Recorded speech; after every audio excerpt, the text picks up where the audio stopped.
Assalamualaikum warahmatullahi wabarakatuh. Perkenalkan, nama saya Muhammad Genta Pasuna dari mahasiswa Politeknik Negeri Sriwijaya, Teknik Elektronika. Di sini saya akan menjelaskan tentang AED.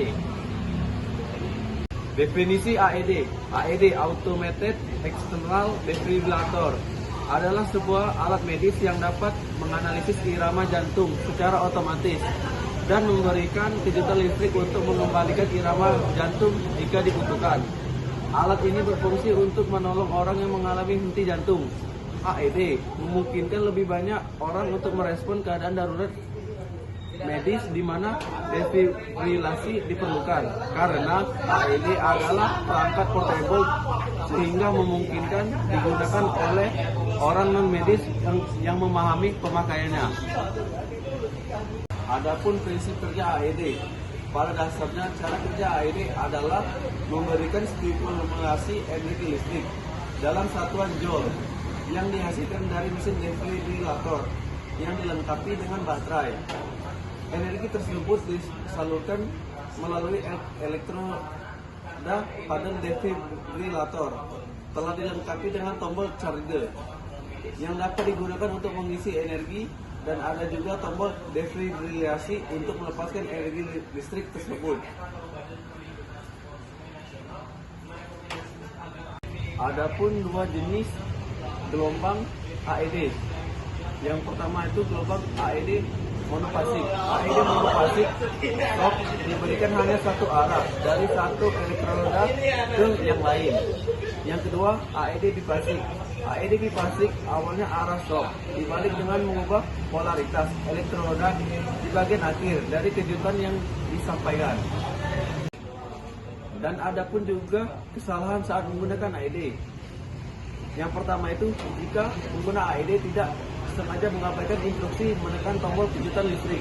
Yang kedua, masih melakukan kompresi dada saat AED menganalisis denyut jantung. Yang ketiga, salah menekan tombol AED. Adapun jenis AED berdasarkan fitur kerjanya. Yang pertama, AED manual. AED manual menghasilkan kejutan secara manual. AED manual biasanya dilengkapi dengan monitor ECG untuk mendeteksi dan menganalisa jumlah energi yang akan diberikan. Yang kedua, AED semi otomatis. AED tipe ini mengirimkan tenaga kejut secara langsung ke jantung.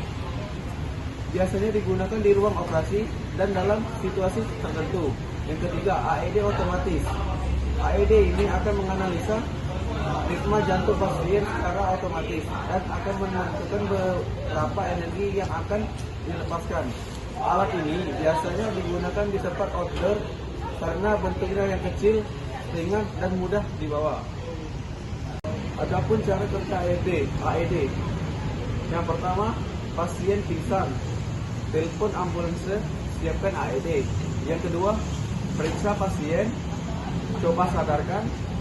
Jika direspon, jangan digunakan AED. Dan yang ketiga, jika tidak sadar, periksa pernapasan dan nadi. Lakukan CPR. Yang keempat, periksa dulu tubuh pasien sebelum AED.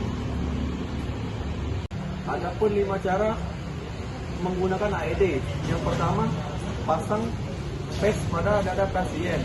Yang kedua, pastikan tidak ada orang yang berkontak fisik dengan pasien. Yang ketiga, tekan tombol shock. Yang keempat, periksa denyut nadi pasien. Yang kelima, jika tidak ada detak jantung, maka selanjutnya lakukan CPR. Siapa sih yang dapat mengoperasikan AED? Personil non-medis seperti polisi, pemadam kebakaran, pramugari, penjaga keamanan, dan orang-orang non-medis lainnya yang telah dilatih dengan baik dapat menggunakan AED. Adapun kesimpulan tentang AED ini, yang pertama itu, pasien ditempatkan di tempat yang kering, jauh dari genangan air, dan di tempat yang aman dari kejatuhan benda dari atas. Yang kedua, jauh dan aman dari bahaya lingkungan dan manusia.